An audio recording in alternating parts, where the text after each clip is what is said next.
This plant is Western Yarrow, and it's typical of plants known as umbellifers.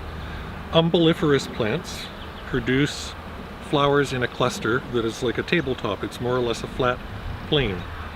And the distinctive thing, the useful thing for the organic gardener is that all umbelliferous plants are attractive to the beneficial insects that you want in your garden.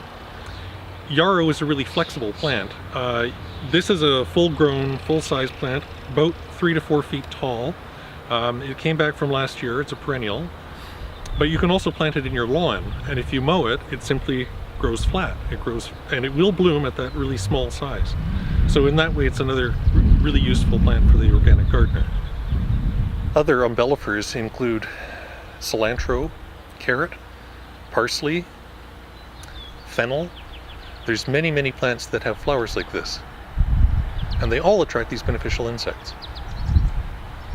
The beneficial insects will come to your garden or your yard or your farm and take care of caterpillars, aphids. They'll go around and hunt them down and eat them.